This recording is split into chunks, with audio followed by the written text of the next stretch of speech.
But today, we are going to talk about giving up control. And the reality is we live in a society of control freaks. For example, Netflix. I can't just sit and watch whatever the TV happens to have programmed for me. I'm not going to let those network executives tell me what to watch and when. I need to have buttons so that I can watch, Swamp People and then Doctor Who consecutively and feel okay about that. So that's just one small example of how our world is changing. Here's how bad I am. Okay, when I was a kid, go down in my room, get cozy in my beanbag chair, and pull out my favorite book, which happened to be Batman related, but that's not the point. It was a Choose Your Own Adventure novel. Are you familiar with these? Yes. So the way that these work is you are in the story as the main character, or you get to determine what the main character's choices are. So if you want to turn left, turn to page 22. If you want to turn right, turn to page 43. And so I get to that critical choice, and I would hold my finger at the first page that I'm on right now, and flip to page 22, skim real quick, oops, it gets eaten by an alligator, and then I go back to, okay, 43, and then I go to 43. And then, of course, things work out all right. I didn't want to feel out of control of the story that I was reading that didn't even affect me at all. But of course, we're all control freaks. We like to think that we have ultimate power over our own lives, but the reality is we don't really have control. Life is like a choose your own adventure story, but there's no do-overs. You don't get to flip through the pages again to tell a different story a second time and pretend that you chose differently. You get one shot. Our sense of control over this world and this life is really an illusion. It's a lie that we tell ourselves so that we feel powerful. The truth is, our sense of control only hides the reality that we are actually powerless. So there's your warm fuzzy for the day.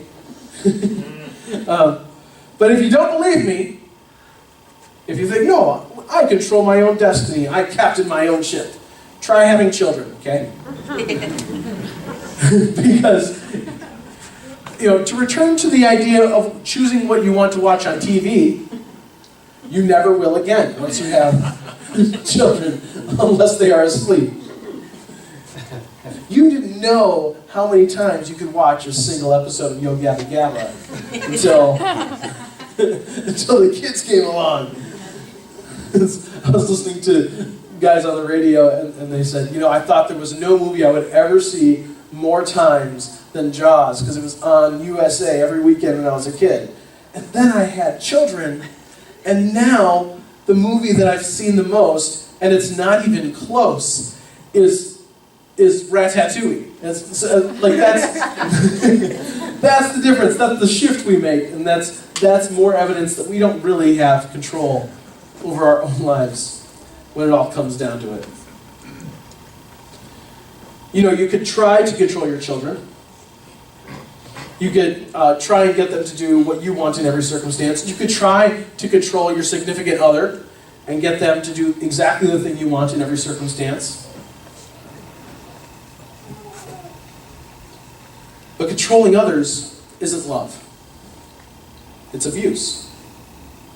Love doesn't control.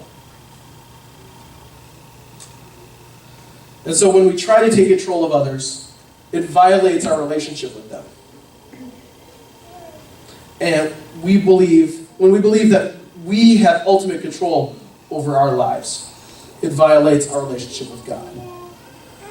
So when we try to control others, it violates our relationships with them. When we act like we have ultimate control over our lives, it violates our relationship with God.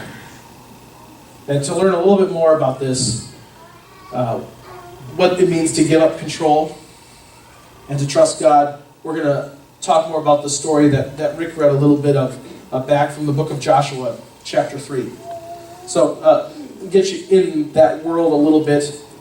Joshua is the book that comes right after the 5 books of Moses, and it picks up at the end of the story of the Exodus, and God's people wandering through the wilderness after they are freed from slavery in Egypt. And Moses dies just before they enter into the land that God had promised them. And Joshua takes command. It's Joshua's job to be the leader of the Hebrew people and lead them into the land that God had promised them to conquer the people that have moved in since they were last there, and to make sure that people stay holy and upright and all that stuff along the way. And when Joshua first takes leadership, God speaks to him and says, "Have I not commanded you? Be strong and courageous. Do not be afraid. Do not be discouraged, for the Lord your God will be with you wherever you go." Be strong and courageous, because the Lord will be with you. And the reality is, courage was just about the only thing that these people had as they were wandering around in the wilderness, as they were entering into God's promise for them. They had escaped slavery not through rebellion, not through powerful uprising, but through a miracle of God's hand parting the Red Sea, right? Like Charlton Heston. And then they could go across the dry land, and then God swallowed up the Egyptian army in that same Red Sea. That's how they escaped. So they didn't have anything they couldn't carry on their backs or in their arms. They have no resources as they enter into this land with the promise that they will lay claim to it for themselves. They have no resources, no skills, no boats, no weapons. And that's a huge problem, because in order to get to the promised land, from where they are to where they're going, they need to cross the Jordan River. A boat would be really handy in this circumstance. The Bible tells us that at the time of this story, the Jordan River is at flood stage. And that means that the Jordan River had swelled up over its banks and could have been up to a mile across, and could have been flowing at up to 40 miles an hour. Not something that you want to do without some sort of boat or barge or bridge. How about a bridge? That'd be great, wouldn't it? But they don't have the resources or the skills to make that happen. But they need to cross it to get to the place where God has been leading them all along. So, God's command to them, to Joshua, and then Joshua instructs the people and says, here's what you got to do. Just bring the Ark of the Covenant, the box that carries the tablets of the Ten Commandments, that is the holy place where God's presence is most real at this time in the history of God. Take that box up to the edge of the banks of the river, and when you set your foot in the river, all the water will stop and it will pile up like a snowbank so that you can walk across. And that's exactly what happened. The Hebrew people saw who was really in control that day. There was no mistaking it. And then a few chapters later, these same people are told that the way to conquer the city of Jericho is to march around it and blow their trumpets and then yell. That'll do the trick. It's military minds at work here. Battle strategies. Try that one the next time you're playing Stratego. I don't think it would work in many circumstances. But this was God's command to them, because it was their only option. So they obeyed. That's the remarkable part about that story of Joshua and the Battle of Jericho, is that there was no battle. that it's amazing that God did the miracle. It's just as amazing that God's people were willing to do this silly gesture out of obedience, and that's how their battle was won. See, when we aren't faithful, when we aren't obedient to God and the principles that God set in place for humanity to help us to live well, we're telling God that we know better. And is that really what you believe? Here at Northern Light, at the close of every service, I recite Micah 6:8 as a benediction. Act justly, love mercy, walk humbly with God. Because those are marching orders to live by. And how's that going for you, by the way? As we talk about it every single week. Acting justly, loving mercy, and walking humbly with God. Like I said, the main way we take control of our own lives is diverting away from the good life that God has set up for us. And so, if you aren't acting justly, it means you're acting unjustly, taking advantage of others. Do you take advantage of the generosity of others? Do you take advantage of other people's trust? Do you take advantage of the poor?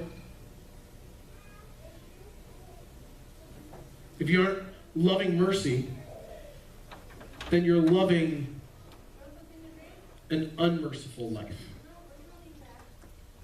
Do you hold grudges? Do you hurt others on purpose? Do you refuse opportunities to be generous? And if you aren't walking humbly with God, you're putting yourself first. So do you ignore the needs of those around you? Do you insist on getting your own way? Do you put others down? All of these examples are ways that we attempt to wield control over our own lives. And the more we shut off our obedience, the more we shut off our obedience to God, the more we shut off God's opportunities to prove his faithfulness in our circumstances. We can be obedient in complicated situations, and then God has an opportunity to simplify things. We can be obedient in difficult situations, and then that allows God an opportunity to come through for us and show us the light that we didn't see before. But the more we shut off our obedience to God, the more we shut off God's opportunities to show faithfulness in our circumstances. So, very quickly, I'm going to share with you 3 ways to give up control and give God a chance to step in.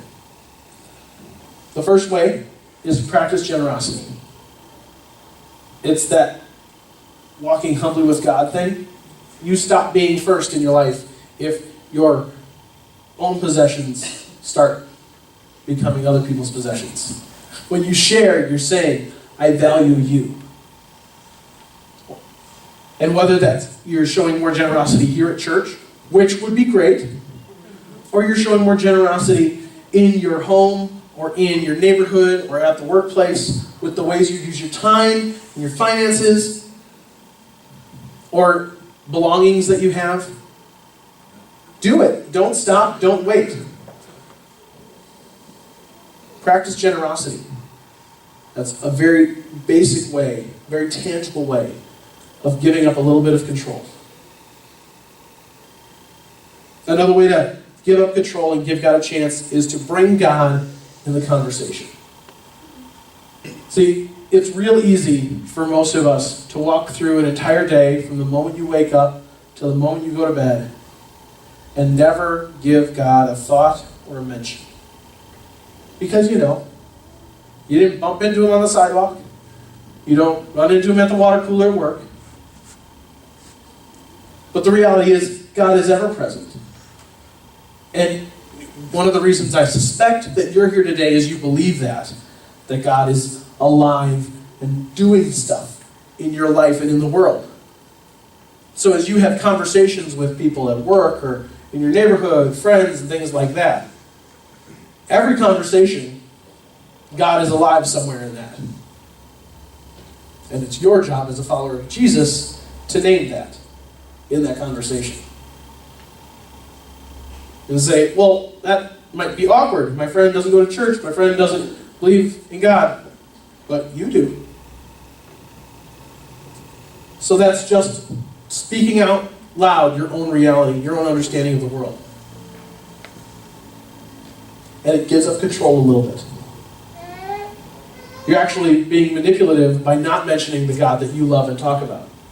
The God that you love and believe in and see in the world. You need to take that step of relinquishing control and inviting God into the conversation. So practice generosity, bring God in the conversation. The third way to give up control and give God a chance is to pray for opportunities to show God's love. That's a dangerous prayer, by the way. You say, God, give me an opportunity to show your love. You will be surprised at how God is more than willing to answer that prayer. Or how praying that prayer will change you so that you see all the opportunities that you were missing before. The people who are stuck on the side of the road, like, I don't know how to fix cars. No, you don't. But you know how to be a nice person. And you have a cell phone. Or whatever it is. And stopping to do whatever it is that you can. Or maybe you see a drawn expression on someone's face. And you ask them how they're doing, and they say fine, and normally you take their word for it.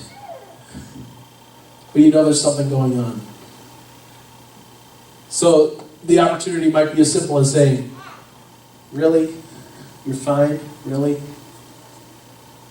Invite them out for coffee or something so that they have space to share what's going on.